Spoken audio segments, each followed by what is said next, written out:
সুপ্রভাত বন্ধুরা, পঞ্চব্যঞ্জনের রান্নাঘরে আমি সুচরিতা চলে এসেছি। আজকে একটা নতুন রেসিপি তোমাদের সঙ্গে শেয়ার করব।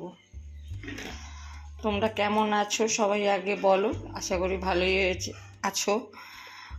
মা কথাটা কেমন যেন তুতলে বলে ফেলছি। যাই হোক, শীত পড়েছে মোটামুটি, খুব যে শীত পড়েছে তা না।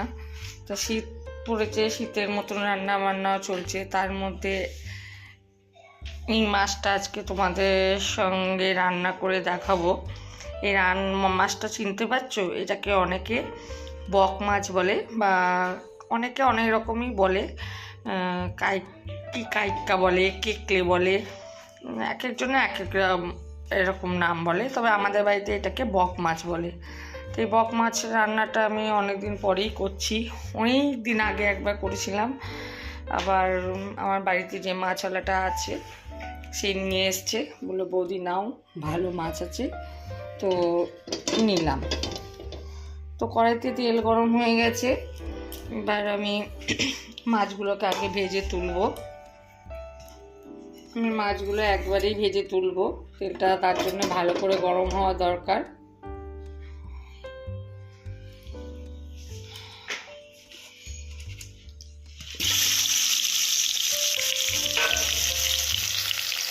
মাছগুলো একটু ভালো করে ভাজতে হবে।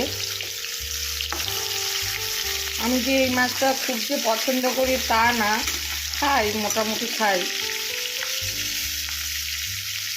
তবে আজকে এই মাছে আমি রসুন দেব না, রসুন বাদ দিয়ে যে জিনিসগুলো দেবো সেগুলো তোমাদের সঙ্গে একটু শেয়ার করি।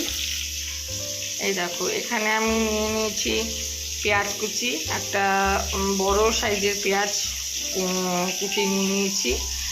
আর ওইখানে একটুখানি 1 ইঞ্চিরও কম একটু আদা গ্রেট করে নিয়েছি, লঙ্কা থেতো করে নিয়েছি, একটা ছোটো সাইজের টমেটো নিয়েছি।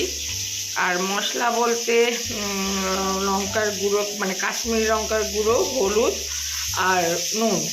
আর কোনো মশলা আমি এখানে দেব না। এইটা দিয়েই আমি আজকে মাছটা রান্না করব।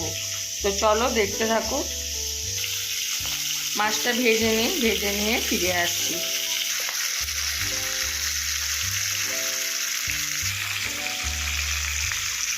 তো মাছ ভাজা হয়ে গেছে, এবার মাছগুলোকে তুলে নেব। তো মাছগুলো ভেজে তুলে নিয়েছি। এবার এই তেলের মধ্যে কুচানো পেঁয়াজগুলো দিয়ে দেবো।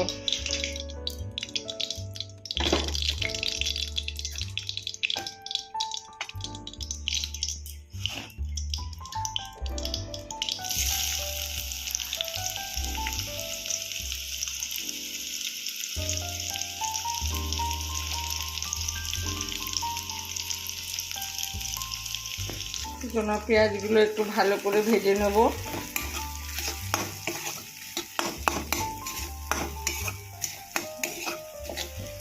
একটু ব্রাউন ব্রাউন করে ভেজে নেব। এই মাছটায় বেশি ঝোল রাখবো না, একটু মাখা মাখা হবে।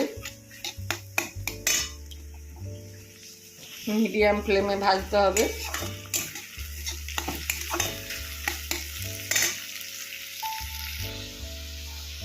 তো দেখছো পেঁয়াজটা বেশ ভালো মতন লাল লাল করে ভাজা হয়ে গেছে।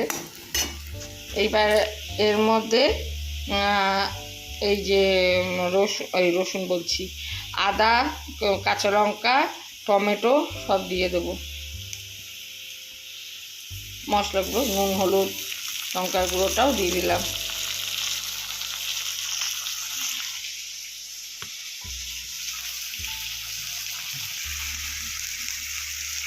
একটু জল দিয়ে দিলাম, তাহলে এটা ভালো করে কষাতে হবে।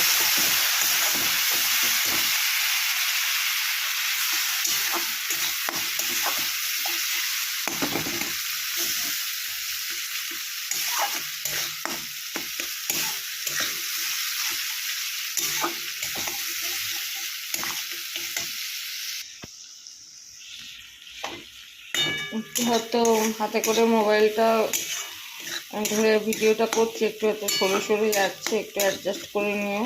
কারণ আমার ট্রাইপডে রান্নাঘরে রেখে করতে গেলে একটু সমস্যা হয়, কারণ একবার হয়েছিল কি, ট্রাইপডে রেখে রান্না করতে গিয়ে পুরো ট্রাইপড থেকে ছিটকে পড়ে ফোনটা তেলের মধ্যে পড়ে গিয়েছিল। সেই থেকে ভয়ে আমি আর ট্রাইপডে রেখে করি না। তো এবার মাছগুলো দিয়ে দিলাম, মাছগুলোর সঙ্গে একটু মশলাটা কষিয়ে নেবো। আমি আগেই বলেছিলাম এখানে বেশি ঝোল রাখবো না, একটু গামাখা গামাখা হবে।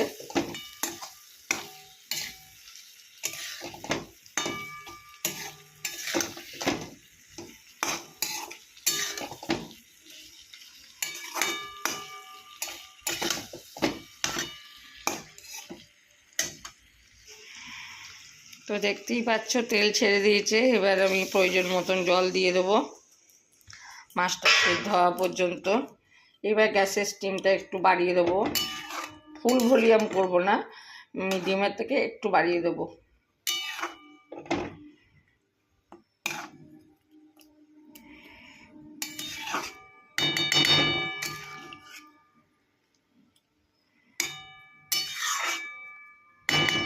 টকবক টকবক করে যখন ফুটে উঠবে, ঝোলটা একটু মরে আসবে, তখন মাছটা নামিয়ে নিতে হবে।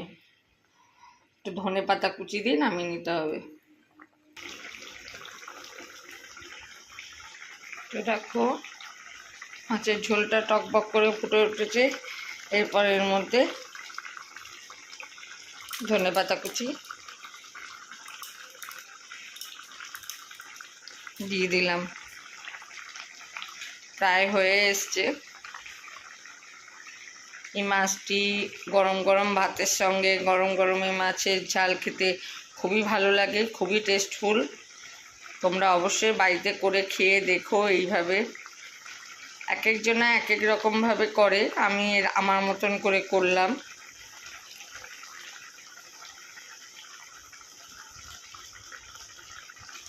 শীতকালে তরকারিতে একটু ধনে পাতা না দিলে ভালো লাগে না। অনেকে ধনে পাতা না দিয়ে এমনি গরম মশলা, গুঁড়ো গরম মশলাও দিতে পারো। তো বন্ধুরা, এই হচ্ছে আমার বক মাছ বা কেকলেট বা কাইকা যাই বলো, মাছের ঝাল। তোমাদের কেমন লাগলো রেসিপিটা অবশ্যই কমেন্ট করে জানিও। যদি ভালো লাগে তাহলে লাইক করতে ভুলো না, আর অবশ্যই শেয়ার করো। আর এখনও পর্যন্ত যে বন্ধুরা আমার চ্যানেলটিকে সাবস্ক্রাইব করনি, তারা প্লিজ চ্যানেলটিকে সাবস্ক্রাইব করে দিও, আর পাশে বেল আইকনটা প্রেস করে দিও, যাতে নেক্সট ভিডিওর নোটিফিকেশনগুলো তোমাদের কাছে সবার আগে পৌঁছতে পারে। আজকের মতন তাহলে ভিডিওটা এখানে শেষ করলাম। তোমরা সবাই ভালো থেকো, সুস্থ থেকো, টাটা।